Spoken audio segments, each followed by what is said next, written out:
আজকে দেশের জনগণ এত বেশি ক্ষিপ্ত হয়ে গেছে যে তারা আমাদেরকে পদে পদে আজকে আমাদেরকে তারা কষ্ট দিচ্ছে। তা আমরা একটা ইতিহাসের কথা যাই, এই বাংলাদেশ যেখানে আমরা বসবাস করি এটা কিন্তু মূল বাংলা না। আমাদের বাংলাদেশের অর্ধেক কিন্তু আজকে ভারতে পড়ে আছে। তারপরেও বলতে চাই, সিরাজদৌলার মাধ্যমে যেই বাংলার স্বাধীনতা হারাইছে সেটা কিন্তু এই বাংলাই শুধু না, বাংলা, বিহার, উড়িষ্যা, বর্তমানে ভারতের ঝাড়খণ্ড, এদিকে ত্রিপুরা, এই পুরা অঞ্চলটাই কিন্তু বাংলা কেন্দ্রিক শাসন ব্যবস্থার অধীনে ছিল। তা আমাদের জমি আমরা আবার সেদিকে হাত দিব ইনশাল্লাহ। তা আমি এই দিকেও সবার দৃষ্টি আকর্ষণ করছি যে আপনার নজর এখন বাড়াইতে হবে। আপনি যখন নিজেকে সংকুচিত করবেন আপনাকে এরা আরো বেশি দমন করার চেষ্টা করবে, কিন্তু আপনি যদি আপনার ইতিহাস, ঐতিহ্য সেদিকে নজর দেন তাহলে দেখবেন আপনার জন্য অবারিত সামনে সুযোগ রয়ে গেছে।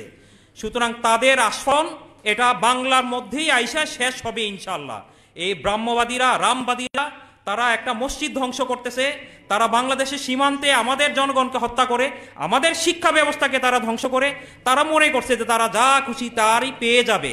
কিন্তু বাংলা যে তাদের কবরস্থান, বাংলা যে তাদের শ্মশান ঘর, এটা তারা এখনো বুঝতে পারে নাই। আগামী দিনে পীর সাহেব চরমোনাই সময়োপযোগী প্রোগ্রাম দিবেন, সাথে সাথে আমি এদেশের শিক্ষিত সম্প্রদায় যারা, বিশেষ করে শিক্ষকবৃন্দ যারা আছেন, আপনারা কারিকুলামের কথা বলেন, আসলে ভাই এটা প্রত্যেকের অবস্থান থেকেই শুরু করতে হবে। এখানে ফান্ডের কথা বলছেন, আমরা শুধু এতটুকু বলতে চাই, fund is not primary essential, but প্রথম এসেনশিয়ালটা হবে আমাদের উদ্যোগ। আমরা বিকল্প তৈরি করব, ফান্ড লজিক্যালি চলে আসবে ইনশাল্লাহ। আগামী দিনে এই শিক্ষা ব্যবস্থা আমাদের মতো করে হবে, এই আশাবাদ ব্যক্ত করে আমি আমার আলোচনা এখানেই শেষ করতেছি। ওমা তৌফিক ইল্লা বিল্লাহ। আসসালামু আলাইকুম রহমতুল্লাহ। আলহামদুলিল্লাহ, ইতিমধ্যে উপস্থিত হয়েছেন আজকের এই গোল টেবিল বৈঠকের সম্মানিত প্রধান অতিথি মুফতি সৈয়দ মোহাম্মদ ফয়জুল করিম।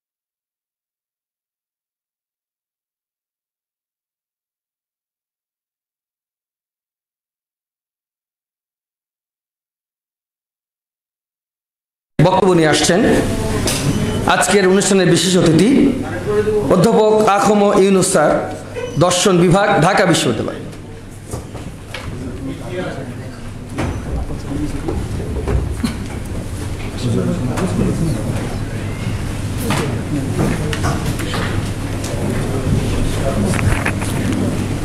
আসসালামু আলাইকুম রহমতুল্লাহি ওয়া বারাকাতুহু।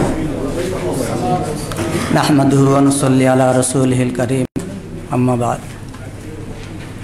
জাতীয় শিক্ষক ফোরাম কর্তৃক আয়োজিত আজকের বিজাতীয় সংস্কৃতির আগ্রাসনে পাঠ্যক্রম আমাদের করণীয়, এই মহতী সভার মহতারাম সভাপতি, উপস্থিত আজকের এই সভায় বাংলাদেশের আধ্যাত্মিক এবং রাজনৈতিক ময়দানের অত্যন্ত পরিচিত মুখ শাইখে চরমোনাই মুফতি সৈয়দ ফয়জুল করিম, উপস্থিত ইসলামী আন্দোলনের মহাসচিব, অন্যান্য নেতৃবৃন্দ, আমি সংক্ষেপে আমাদের করণীয় সম্পর্কে দুই একটি কথা বলে শেষ করব। আশা করি করণীয় কথাটুকু বলার সময়টুকু দিবেন, খুব বেশি লম্বা করব না। বিজাতীয় সংস্কৃতির আগ্রাসনে আমাদের পাঠ্যক্রম ক্ষত বিক্ষত হয়েছে, এটি নতুন নয়, এবং এটার কফিন প্রস্তুত করা হয়েছে আরও অনেক আগে। এই কফিনের লাস্ট ব্রেকটা দিয়েছে 2024 সালে। এটা নিয়ে আমরা অনেক কথা বলেছি, এই কথা বলাও আমাদের মনে হয় বাতুলতা। এ কারণে এই শিক্ষাক্রম, এই পাঠ্যক্রম, এই শিক্ষানীতি কারা তৈরি করেছে? বিজাতীয় সাংস্কৃতিক আগ্রাসনের সাগরে হাবুডুবু খেয়ে যারা বড় হয়েছে ওরাই এই শিক্ষা কার্যক্রম তৈরি করেছে। তো ওদের কাছ থেকে কি করে আমরা আশা করি যেখানে এই শিক্ষা কার্যক্রমটি, শিক্ষা কারিকুলামটি বিজাতীয় সংস্কৃতির আগ্রাসন মুক্ত হবে? কারণ ওরাই তো এই পচা গলা, আবর্জনা, দুর্গন্ধময় পানিতে বড় হয়ে এটি তারা পদবি দখল করে তারা এটি দিয়েছে। এখান থেকে যদি বাঁচতে হয় আমি দুই ধরনের প্রোগ্রামের কথা বলবো, একটি হচ্ছে স্বল্পমেয়াদী আর একটি হচ্ছে দীর্ঘমেয়াদী। এর মধ্যে দুই একটা দাবিও আমি করব। স্বল্পমেয়াদী যেটা, সেটি হচ্ছে এই যে আমরা সেমিনার সিম্পোজিয়াম করছি, স্মারকলিপি দিচ্ছি, মানববন্ধন করছি, এই জাতীয় যে কাজগুলো, এগুলো করে আমরা এগুলো করব, এগুলো স্বল্পমেয়াদী। এর খুব বেশি লাভ হবে না। লাভ এতটুকুই হবে যে আমরা এই বাংলার জমিনে ইসলামী চেতনা নিয়ে মরে যাই নাই, একটু একটু করে বেঁচে আছে, কয়েকজন মানুষ আছে। আগের প্রজন্মের মাদ্রাসা শিক্ষা থেকে উঠে এসে কয়েকজন আছে। এরপরে এখন যে শিক্ষা কার্যক্রম চালু হয়ে গিয়েছে, আমার মনে হয় যে 25-50 বছর পরে এই শিক্ষা কার্যক্রম চালু থাকলে এই কথা বলার মানুষগুলো থাকবে না। এ কারণে আমাদের যে স্বল্পমেয়াদী যে প্রোগ্রাম, এগুলো চলতে থাকবে। আর কিছু দীর্ঘমেয়াদী প্রোগ্রাম আমাদের হাতে নিতে হবে। আমাদের এই বিজাতীয় সাংস্কৃতিক আগ্রাসনের সবচেয়ে বেশি ক্ষতিগ্রস্ত হয়েছে আলিয়া মাদ্রাসা। যেহেতু কওমি মাদ্রাসা নিজেদের স্বতন্ত্র কারিকুলামে চলে, এ কারণে সেখানেও বেশি একটা হাত দেওয়ার সুযোগ পায় নাই। তবে সেখানেও কিন্তু হাত দিবে। আপনাদের কওমিওয়ালাদের খুশি হওয়ার কিছু নেই যে আমরা বোধহয় এই মামুনুল হক সাহেবকে দেখেছেন, এই সরকারের বিরুদ্ধে, ভারতের আগ্রাসনের বিরুদ্ধে কথা বলেছেন, বিপ্লবী বক্তব্য দিয়েছেন। তার পরিণতিতে দেখেন কতজন আলেম, মামুনুল হক সহ আর কতজন আলেম জেল খেটে নির্যাতনের শিকার হয়েছেন। অতএব সরকারের বিরুদ্ধে যদি আপনি বলেন আপনি যে নিরাপদ থাকবেন, সেটা আমরা বলতে পারি না। তো তাহলে আমাদের যেহেতু আলিয়া মাদ্রাসা সবচেয়ে বেশি ক্ষতিগ্রস্ত হয়েছে, আমার মনে হয় যে আলিয়া মাদ্রাসার শিক্ষা সংরক্ষণের জন্য সারা দেশে ইসলামী মত এবং পথে যারা বিশ্বাসী, তাদের নিয়ে একটা সর্বদলীয় কমিটি করা প্রয়োজন। এটা এভাবে হবে, যেহেতু আমরা কি করছি, ঢাকাতে সেমিনার সিম্পোজিয়াম করছি, অথবা বড় শহরে এই সেমিনার সিম্পোজিয়াম করছি। এখন আমরা যারা মফস্বল থেকে এসেছি বা মফস্বলে যাই, গিয়ে যদি আপনি শিক্ষার কথা বলেন, তো বলবে কি, আর উনি তো চরমনাইর ভক্ত, উনি তো এই কথা বলবি, আর উনি তো হেফাজত ইসলামের লোক, উনি তো এই কথা বলবি। এখন যদি আমাদের উপজেলা লেভেলে, ইউনিয়ন লেভেলে যদি সর্বদলীয় কমিটি থাকে, সেখানে ইসলামী দল এবং মতের বিভিন্ন জন নিয়ে যদি একটা কমিটি থাকে, তাহলে তাদের কাজ করাও সহজ হবে। আরেকটি হচ্ছে, বেরাক যদি আজকের বাংলাদেশের গ্রামে গ্রামে তার এনজিও প্রতিষ্ঠা করতে পারে, তাহলে আমরা আলেমরা, পীর ভক্ত মানুষেরা, ইসলাম ভক্ত মানুষেরা বাংলার প্রত্যেক গ্রামের গ্রামে একটা মক্তব, একটা নুরানি মাদ্রাসা তৈরি করতে পারি না? অবশ্যই আমরা পারি। তো এই কাজটি আমাদের করতে হবে। আরেকটি হচ্ছে, এটি রাজনৈতিক চিন্তা থেকে বাংলাদেশে আমরা সবসময় দাবি করি যে 92% মানুষ মুসলমান। তো বাংলাদেশে দেখেন সরকার গঠন করে কারা? বাংলাদেশে সরকার গঠন করে হয় আওয়ামী লীগ, না হয় বিএনপি। আচ্ছা, বুঝলাম যে আওয়ামী লীগ বিএনপি তারা একটা ভালো শক্তিশালী দল।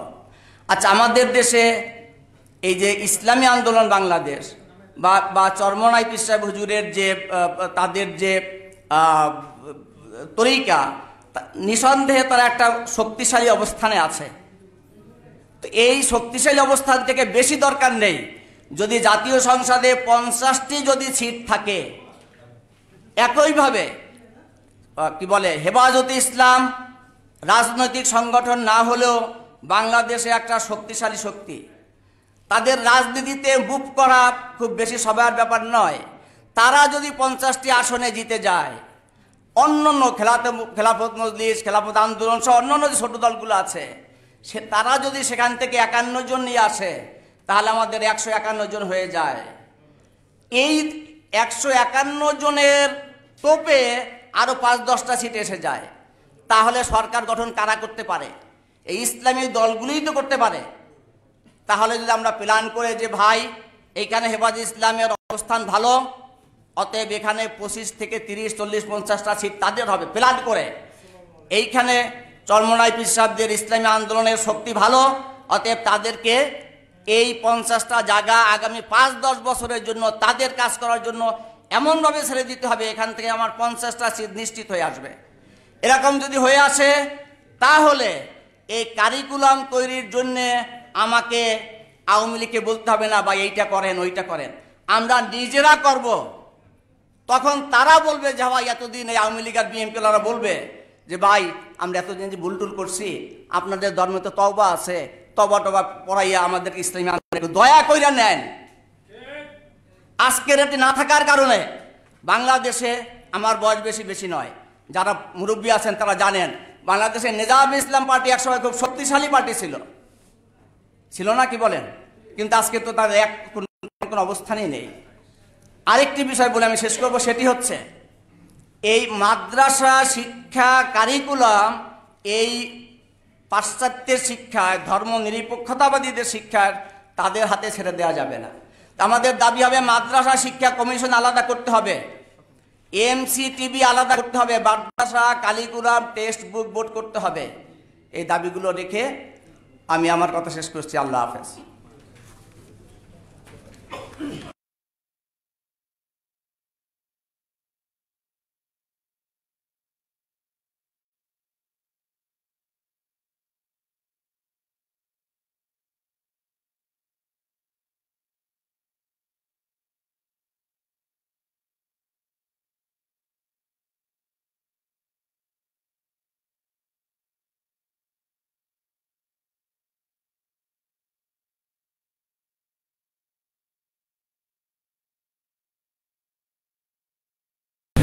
আজকের এই মহতী আয়োজনের সম্মানীয় সভাপতি অধ্যাপক নাসিরউদ্দিন খান এবং আমাদের মধ্যমণি মুফতি সৈয়দ মোহাম্মদ ফয়জুল করিম, সুধীবৃন্দ, আসসালামু আলাইকুম। আমি রাষ্ট্রবিজ্ঞানের শিক্ষক, তো বক্তব্য ওরকমই, রাষ্ট্র এবং রাজনীতির দেখি ধাবিত হবে। রাষ্ট্রবিজ্ঞানে একটা কথা আছে, আমরা সেটাকে বলি ন্যাশন বিল্ডিং এবং স্টেট বিল্ডিং। ন্যাশন বিল্ডিং মানে হচ্ছে একটা জাতির জন্য কাঙ্ক্ষিত নাগরিক তৈরি করা। কি নাগরিক আপনি তৈরি করতে চান? চোর চোরটা গুন্ডা পান্ডা বাটপার বদমাশ তৈরি করতে চান, নাকি দিনদার ইমানদার সাহসী সৎ নাগরিক তৈরি করতে চান? এটা হচ্ছে ন্যাশন বিল্ডিং। আর স্টেট বিল্ডিং হচ্ছে দালানকোঠা, রাস্তাঘাট, ব্রিজ ইত্যাদি তৈরি করা। তো আগে আপনাকে ন্যাশন বিষয়টা বুঝতে হবে, কথা খুব সংক্ষেপে বলতে হবে। এখানে বলা হচ্ছে বিজাতীয়, বিজাতীয় কথা লক্ষ্য করেন, বিজাতীয়। তো জাতীয় কোনটি সেটাকে আমাদের বুঝতে হবে। জাতি হিসাবে এই বাংলাদেশের 55,126 বর্গ মাইলের মধ্যে যে কোটি কোটি মানুষ বসবাস করে তারা একটি জাতি। তারা এই জাতিত্ব অর্জন করেছে সংগ্রাম, হাজার বছরের সংগ্রাম আন্দোলনের মধ্য দিয়ে। এবং এই জাতির একটি স্বাতন্ত্র্য, এই জাতির ইমান, একটি বিশ্বাস, একটি অন্যরকম পরিচয় আছে, সেটি হচ্ছে ইমানদার মুসলমান। এদেশের মানুষ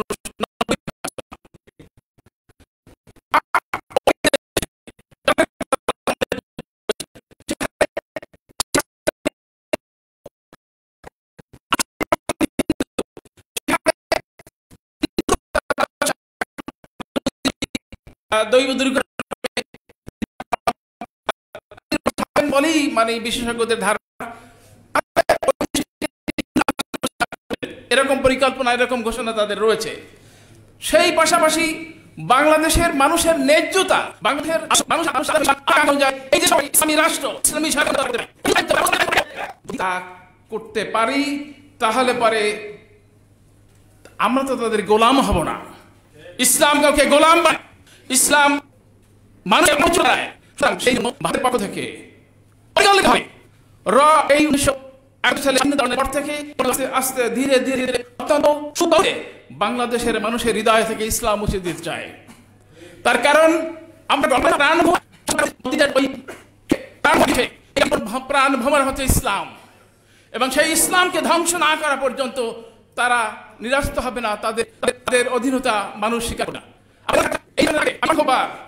সামান্য মানুষ শেখ হাসিনা জয়লাভ করে ভারতের আপনারা দেখে রাখেন 2025 সালে চুক্তি হবে, যেখানে অধীন হয়েছে, এখানে লেনদেন আছে।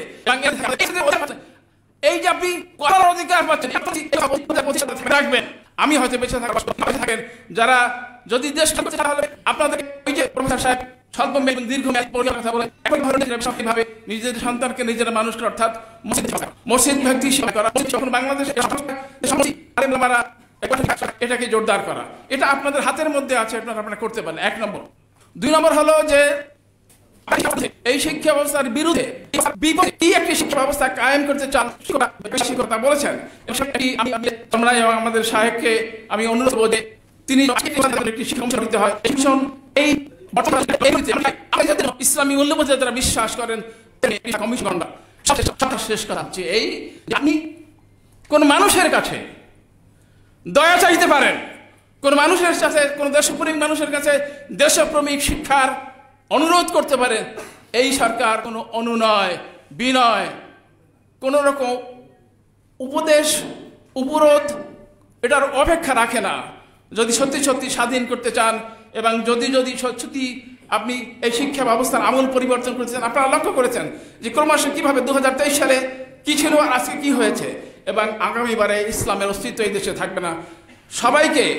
সবাইকে আত্মত্যাগ করার জন্য, সবকে রক্ত দিয়ে এই সরকারকে উৎখাত করার জন্য চেষ্টা করতে হবে, এবং তা না করা পর্যন্ত আপনাদের স্বাধীনতা, আপনার সম্মান, আপনার মর্যাদা, আপনার ইজ্জত, আপনার সম্পত্তি কোনো কিছুই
কোনো কিছুই নিশ্চিত নয়।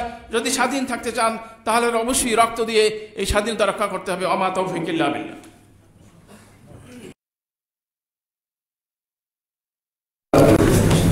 নতুন পাঠ্যপুস্তকে বিজাতীয় সাংস্কৃতিক আগ্রাসন, আমাদের করণের শীর্ষক গোলটেবিল বৈঠকে এ পর্যায়ে বক্তব্য রাখবেন ইসলামী প্রেসিডিয়ামের অন্যতম সদস্য, আজকের অনুষ্ঠানের বিশেষ অতিথি অধ্যাপক আশরাফ আলী আখম।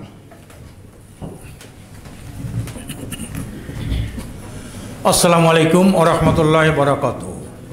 নাহমাদুহু ওয়া নুসাল্লি আলা রাসূলিহিল কারীম, আম্মা বাদ। আউযু বিল্লাহি মিনাশ শাইতানির রাজীম। বিসমিল্লাহির রহমানির রহিম। জাতীয় শিক্ষক ফোরাম কর্তৃক আয়োজিত আজকের এই শিক্ষা কারিকুলামে বিজাতীয় সাংস্কৃতিক আগ্রাসন ও আমাদের করণীয় শীর্ষক আলোচনা সভার সম্মানিত সভাপতি, উপস্থিত আছেন প্রধান অতিথি, ইসলামী আন্দোলন বাংলাদেশের সংগ্রামী মহতারাম সিনিয়র নায়েবে আমির, ইসলামী আন্দোলনের সিংহপুরুষ জনাব হযরত মাওলানা সৈয়দ মোহাম্মদ ফৈজুল করিম, উপস্থিত আছেন ইসলামী আন্দোলনের সংগ্রামী মহাসচিব জনাব হাফেজ মৌলানা অধ্যক্ষ ইউনুস আহমদ সহ বিশিষ্ট শিক্ষাবিদ ও আমার বিদগ্ধ সুধীমণ্ডলী। আজকের দুইটা পার্ট, একটা হলো বিজাতীয় সাংস্কৃতিক আগ্রাসন ও আমাদের করণীয়। আগ্রাসন শুধু একদিকে না, বাংলাদেশে আগ্রাসন বহুমুখী। রাজনৈতিক আগ্রাসন, অর্থনৈতিক আগ্রাসন, সাংস্কৃতিক আগ্রাসন, বাণিজ্যিক আগ্রাসন, বহুমুখী আগ্রাসন আমাদের উপরে। এই আগ্রাসন থেকে মুক্ত হওয়ার জন্য যদি আমরা করণীয় ঠিকমতো গ্রহণ করতে না পারি, আমাদের কপালে অনেক দুর্ভোগ আছে। যেভাবে দুর্ভোগ নেমে এসেছিল 700 বছর মুসলমানরা শাসন করছে স্পেনে, সেই স্পেনে তাদের করণীয় যখন তারা ভুলে গেছে, স্পেন মুসলিম শূন্য হয়ে গেছে। শূন্য হয়ে গেছে বোখারাও, সমরখন্দ, আজারবাইজান, উজবেকিস্তান, তাজিকিস্তানের মুসলমানরা। পবিত্র কোরআনের পরে সবচেয়ে গ্রন্থ, সবচেয়ে সম্মানিত গ্রন্থ বুখারী শরীফ, সেই বুখারী ইমাম বুখারী রহমতুল্লাহ বাড়ি বুখারা নগরে। আজকে সেটা কেন ইসলাম শূন্য হয়ে গেল?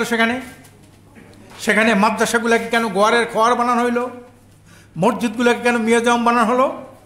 যখন দুর্যোগ আসে, দুর্ভোগ আসে, সংকট আসে, তখন যদি সেই সংকট মোকাবেলায় কার্যকরী ভূমিকা নিতে না পারে, তখন তাদের যে পরিণতি, আমাদেরও কিন্তু সেই পরিণতি অপেক্ষা করতেছে। সংগ্রামী ভাইরা আমার, একটা জাতিকে পথ প্রদর্শনের জন্য দুটি সম্প্রদায় থাকে, একটি হলো ওমারা, আরেকটি হলো ওলামা। ওমারা, ওলামা রাষ্ট্র শাসক, এর বিপরীত হলো শিক্ষিত শ্রেণী আলেম ওলামা পণ্ডিত ব্যক্তি। আমরা দেখি কারবালার ময়দানে এজিদ বিভ্রান্ত হয়েছিল, ইমাম হোসেন রাদিয়াল্লাহু আনহু জাতিকে পথ দেখিয়েছিলেন। ওই দিন যদি ইমাম হোসেন তার জীবন না দিয়ে শহীদ হয়ে না হতেন, তাহলে আমরা সত্যিকার ইসলাম পেতাম না।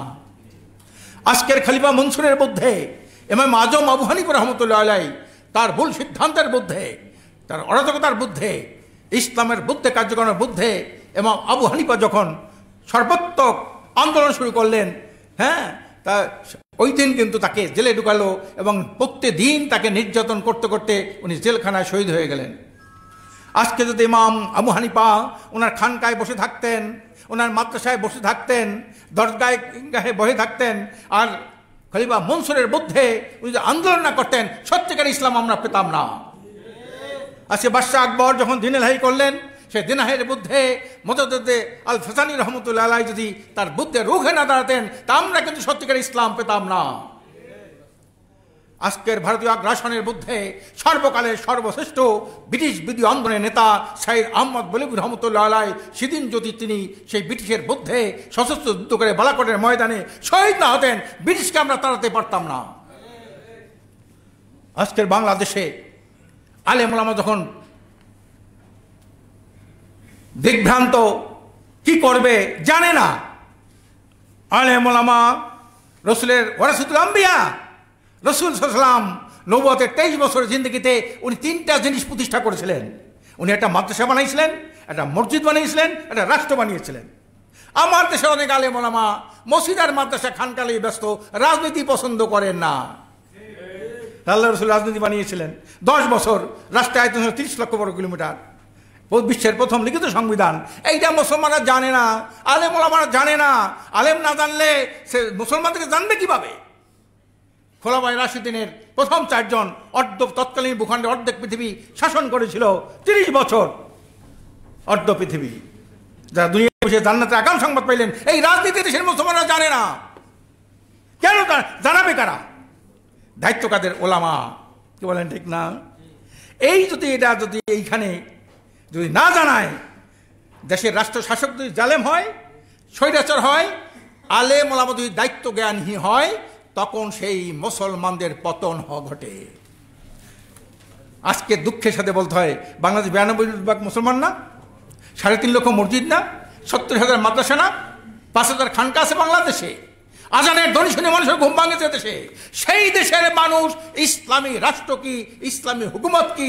ইসলাম হুকুমত এমন একটা রাষ্ট্র, এমন একটা কল্যাণ রাষ্ট্র, যেখানে অমানুষকে মানুষ বানানো হয়, যেখানে একটা জাহিরি সমাজকে আলোকিত সমাজে পরিণত করা হয়। এটা দেশের মুসলমানরা জানে না।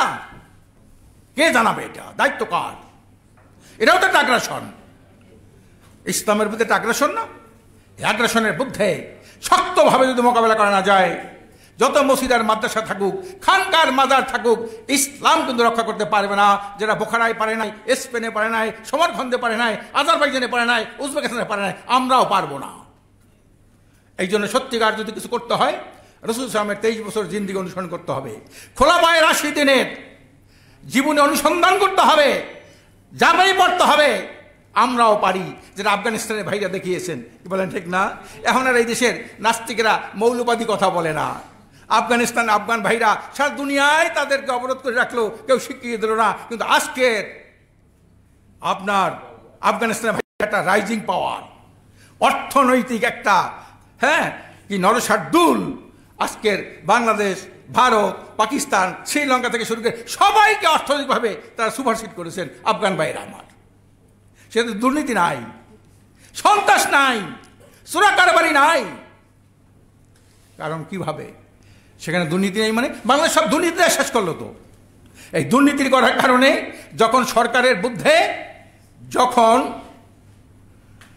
জনগণ খেপে যায়, তখন বিদেশি দালালে পরিণত হয়। আজকে শেখ হাসিনা যখন প্রাইম মিনিস্টারের আগে প্রাইম মিনিস্টার ভারতে গেছিল, জ্যোতি বসু তাকে চিফ মিনিস্টার বলে আখ্যায়িত করছিল 2 বার। কয়বার? এটা আমরা মানতে পারি? চিফ মিনিস্টার মানে একটা অঙ্গরাজ্যের প্রধানকে বলা হয় চিফ মিনিস্টার, মুখ্যমন্ত্রী। আর স্বাধীন সার্বদেশের প্রধানমন্ত্রী বলা হয় প্রধানকে বলা হয় প্রধানমন্ত্রী। জ্যোতি বসু 2 বার বলেছেন, আপনারা জানেন না? পত্রিকা এসেছে না? 2 বার। মানে কি? এটা দালালির লক্ষণ। এজন্যে আজকে সারা দুনিয়ার ইহুদি, খ্রিস্টান, নাস্তিকরা ইসলামের বিরুদ্ধে কেন? ওরা জানে দুনিয়ায় সত্য বলতে যদি কোনো জিনিস থাকে, হক বলতে কোনো জিনিস থাকে, মানবতার মুক্তির সনদ যদি কিছু থাকে, সেটা ইসলাম। যারা বার্নার্ড শ বলেছিলেন, বার্নার্ড শ ব্রিটিশ একজন জাতীয় একজন লেখক, একজন বুদ্ধিজীবী, কি বলেছেন? If whole the world was united under one leader, then Muhammad would have been the best fated man to lead the peoples of all various dogmas, creeds and ideas to peace and happiness. উনি বলেছিলেন সারা দুনিয়াটা যদি একটা রাষ্ট্র হতো, আর এই রাষ্ট্রের রাষ্ট্রনায়ক যদি রাসূল সাল্লাল্লাহু আলাইহি ওয়াসাল্লাম মতো মুহাম্মদ সাল্লাল্লাহু আলাইহি ওয়াসাল্লাম একজন ব্যক্তি হতেন, তাহলে বিভিন্ন গোত্রের, বর্ণের, সম্প্রদায়ের লোকদেরকে সুখ এবং সমৃদ্ধির পথে পরিচালিত করতে পারতেন। এই দেখার কারণে আর সমস্ত শয়তানি শক্তিগুলো ঐক্যবদ্ধ হয়েছে ইসলামকে নিপাত করার জন্য। কি বলেন ঠিক না? ভারত যা করে, মুসলমানদের বিরুদ্ধে ভারত অত্যাচার করে, মসজিদ ভাঙে, খালি একটা বড় মসজিদ একটা এটা নিচে মন্দির খোঁজে। আজকে বাংলাদেশের মুসলমান কিছু করেছে? যে না, সম্পূর্ণ নিষেধ। যে এক ভাই অন্যায় করলে আরেক ভাইয়ের উপর তার বিষ চাপানো যাবে না।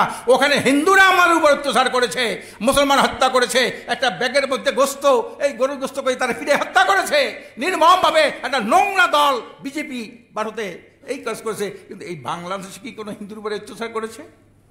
বরং মুসলমান থেকে ফরিদপুরে 2 জন হাফেজ অবসর টাইমে তারা কাজ করতে গেছে, তাদেরকে এই মূর্তি নিজেরা আগুন জ্বালাইয়া তাদেরকে হত্যা করেছে।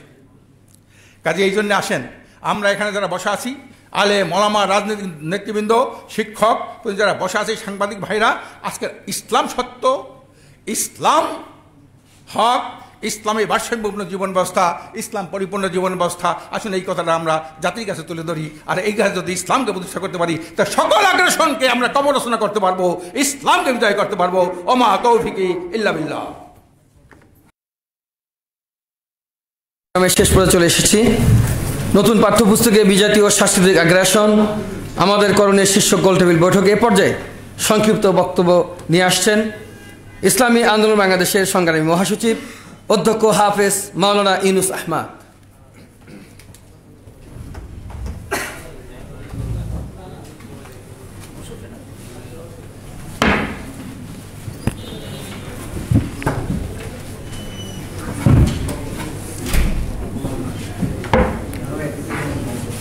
نحمده ونشكره ونصلي على رسوله الكريم أما بعد أعوذ بالله من الشيطان الرجيم بسم الله الرحمن الرحيم أنيبوا إلى ربكم وأسلموا صدق الله العظيم।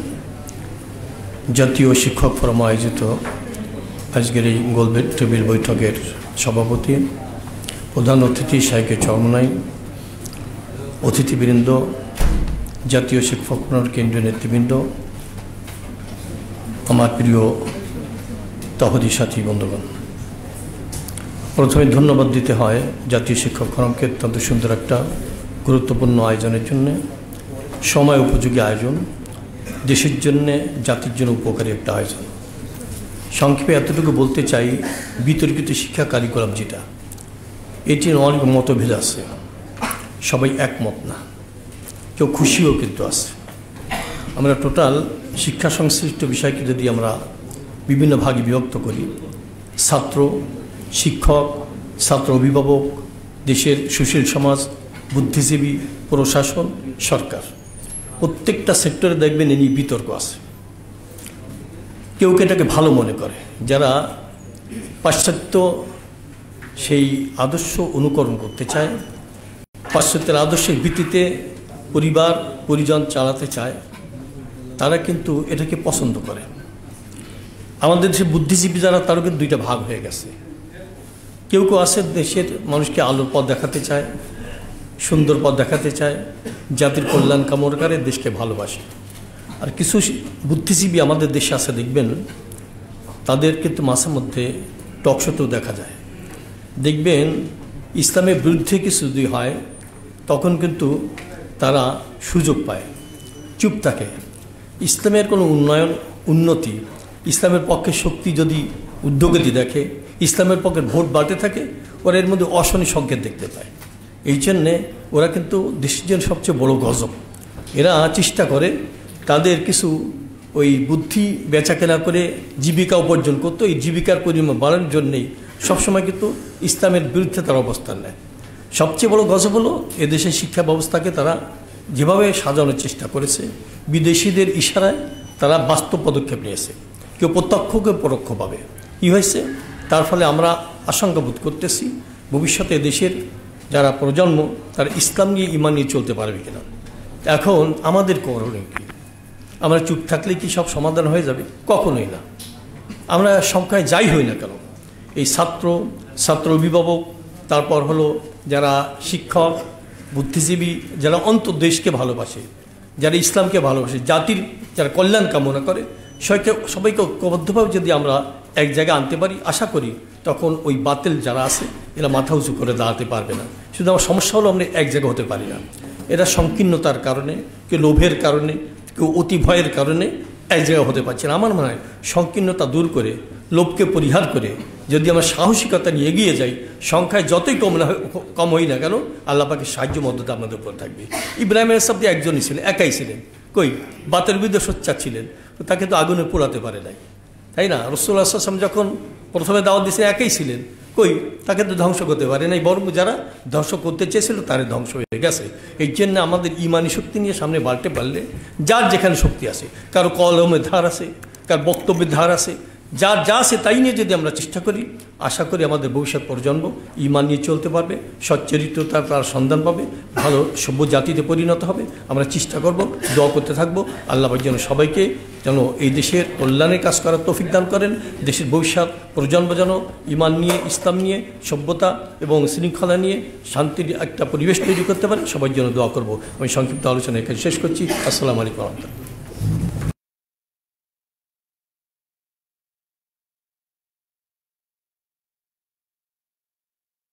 নতুন পাঠ্যপুস্তকে বিজাতি ও সাংস্কৃতিক আগ্রাসন, আমাদের করণীয় শীর্ষক গোলটেবিল বৈঠকে এ পর্যায়ে প্রধান অতিথির বক্তব্য নিয়ে আসছেন ইসলামী আন্দোলন বাংলাদেশের সিনিয়র নায়েবে আমির মুফতি সৈয়দ মোহাম্মদ ফয়জুল করিম শায়েখে চরমনাই। আমি হুজুরকে মূল্যবান বক্তব্য রাখার জন্য সবিনয় অনুরোধ জানাচ্ছি।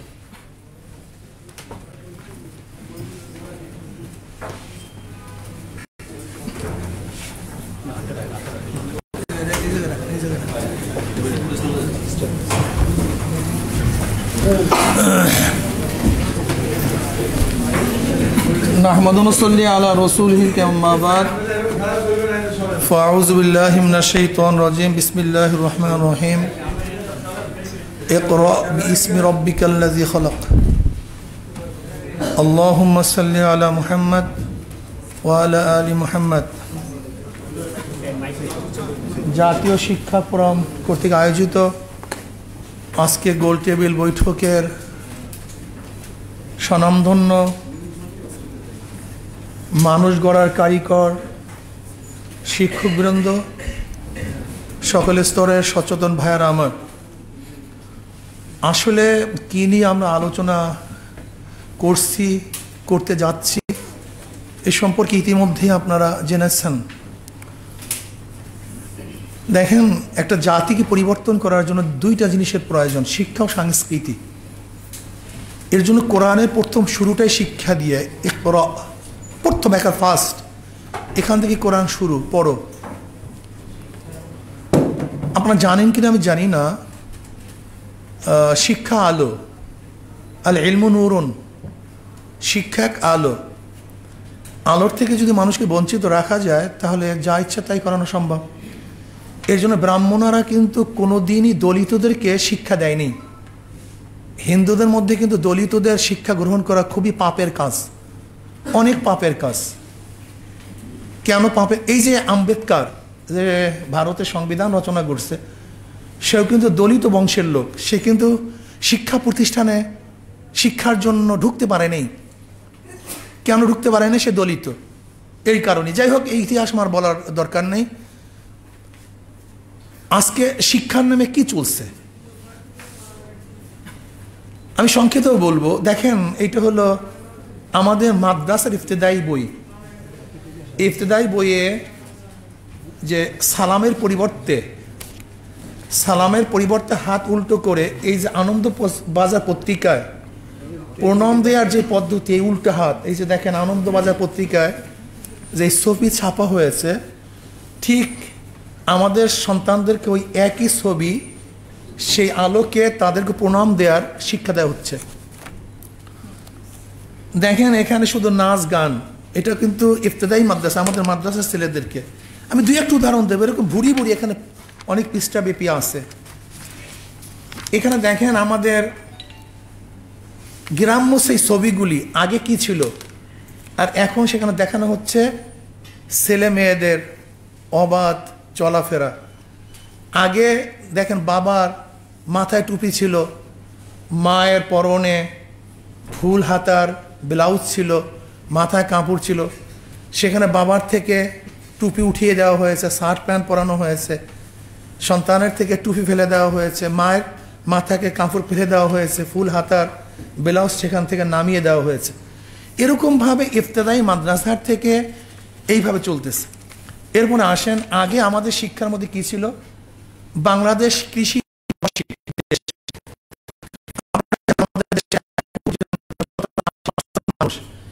কৃষির উপরে নির্ভর করে। আমাদের বাংলাদেশের পাঠ্যপুস্তকের মধ্যে একেবারে ষষ্ঠ শ্রেণী থেকে শুরু করে কৃষি শিক্ষা, দামি দামি কথা এখানে আছে, আপনি বিশ্বাস করবেন না।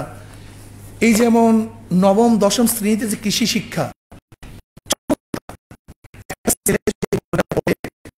কিভাবে কৃষি করতে হয়, মুরগি পালন করতে হয়, গরু পালন করতে হয়, স্বনির্ভরশীল কিভাবে হতে হয়,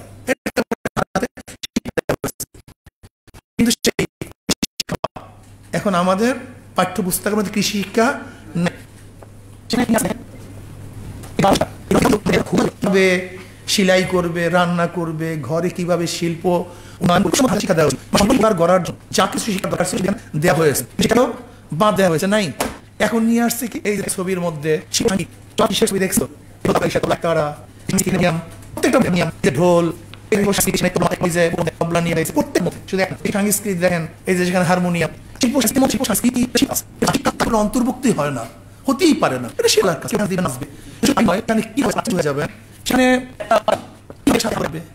কিভাবে ড্যান্স করবে, গায়ে হলুদের সময় কোমর কিভাবে আঁকাবে, এটা কিন্তু শুধু নয়, দেখাবো সামনে।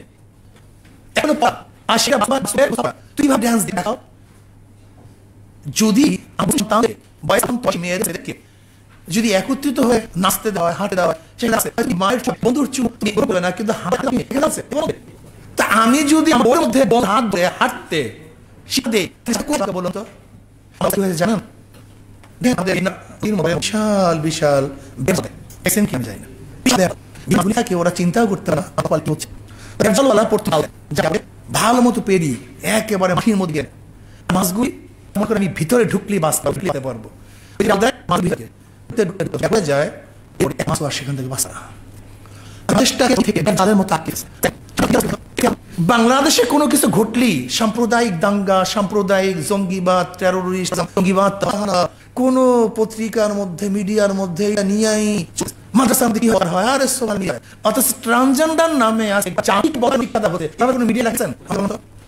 কোনো বুঝি কোনো বুঝতে পারে কোনো অর্থ নাই বিচ্ছিন্ন ঘটনা কিন্তু বিচ্ছিন্ন ঘটনাকে যে প্রমাণ করেছে যেভাবে আজকে বাংলাদেশ ব্রাক বাংলাদেশটাকে সমানে আছে বড় নিয়ে আসে শিকার হবে সেইটাকে দেওয়া হয়েছে মিডিয়া কোনো কথা আছে জানেন আমি কি বলছি মিডিয়া করছে রাস্তাটা কি দেখেন মুসলমানের সন্তান দেখুন বেনজি সাহেব যার মাথায় সে কথা বলবে কেন আমাকে বলুন তো কেন হবে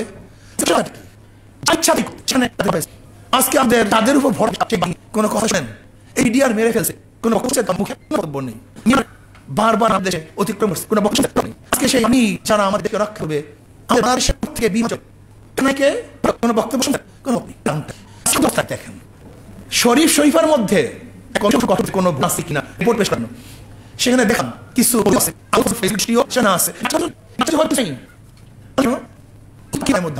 হুদুদকে প্রশ্ন করা হয়েছে তুমি মাটির নিচে পানি দেখতে পারো কিন্তু তোমার উপরে যে ফান পাতা হয় তুমি যে ফাঁদের মধ্যে আটকিয়ে যাও মারা যাও সেই ফান তুমি দেখো না কেন প্রশ্ন জান নেই তুমি মাটির নিচে পাতা হয়েছে তুমি সেটা দেখো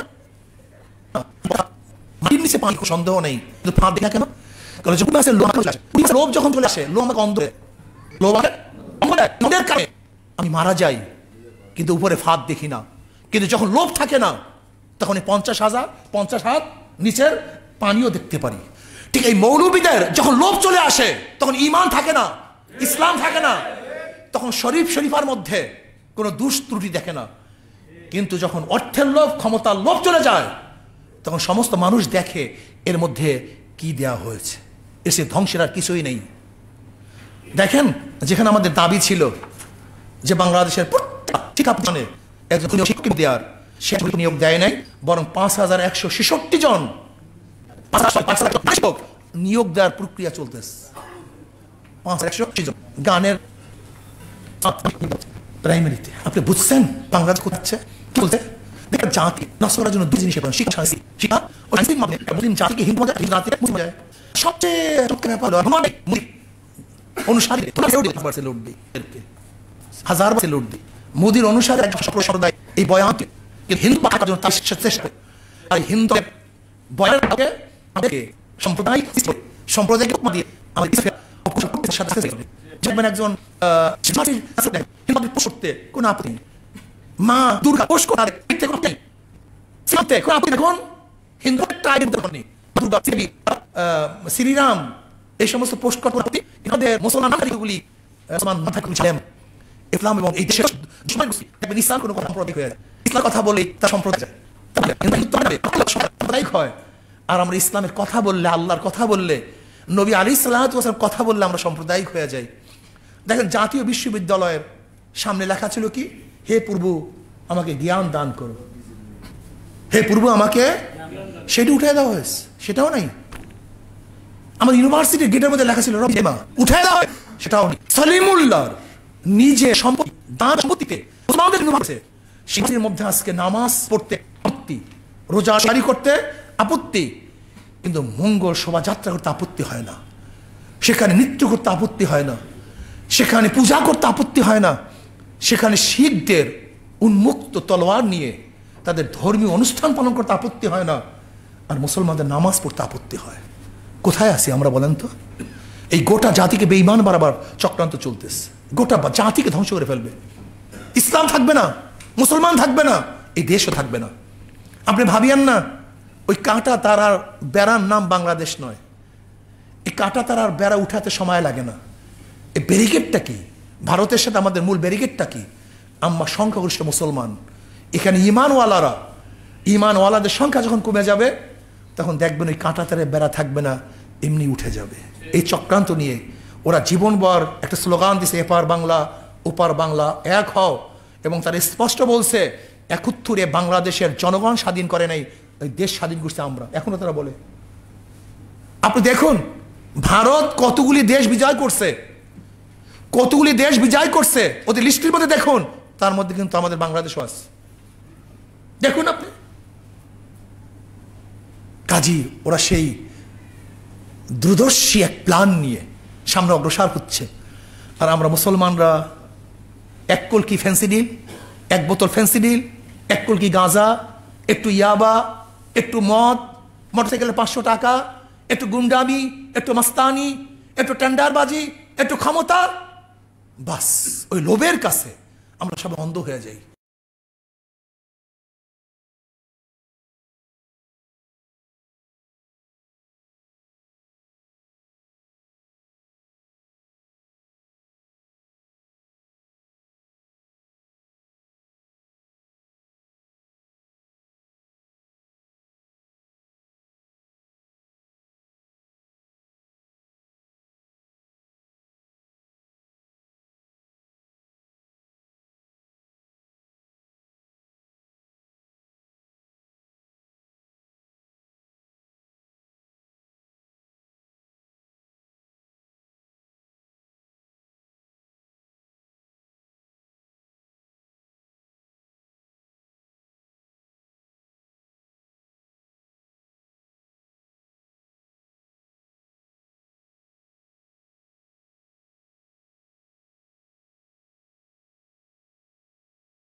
ওই মৌলবীদের, ওই পেটখোর মৌলবী, ওদেরকে চিনে রাখুন। ওরে আবুল ফজল ফৈজি, যারা শরীফার মধ্যে কোনো কিছু দেখে না, ওরাই আবুল ফজল ফৈজি। ওদের চার উন্মোচন করেন, ওদের টুপি খুলে ফেলেন, ওদের জুব্বা নামিয়ে ফেলেন গা থেকে। ওদের জুব্বা নামাতে হবে, ওদের জুব্বা নামিয়ে ফেলতে হবে। ওদের জনগণ যখন ইসলামের পক্ষে কথা বলবে তখন শাসক গোষ্ঠী ইসলামের পক্ষে কথা না বলে না। তুমি কি দেখো না ভারতের নির্বাচনে হিন্দুদের পক্ষে যে কোনো দল কথা না বললে সে ভোট পায় না। আমি যখন ভারতে ছিলাম এক দোকানে গিয়া দেখে মূর্তি, বাস আমি ফিরতেছিলাম, ওই দোকানদার বুঝতে পারছে, আমাকে ডাকছে, কি হয়েছে না ভাই এমনি। আমি একজন মুসলমান। তা আপনি মূর্তি রাখছেন? দেখো আমি যদি মূর্তি সামনে না রাখি একজন হিন্দু আমার দোকানে ক্রয় করার জন্য ঢুকবে না। আল্লাহর কসম করে বলি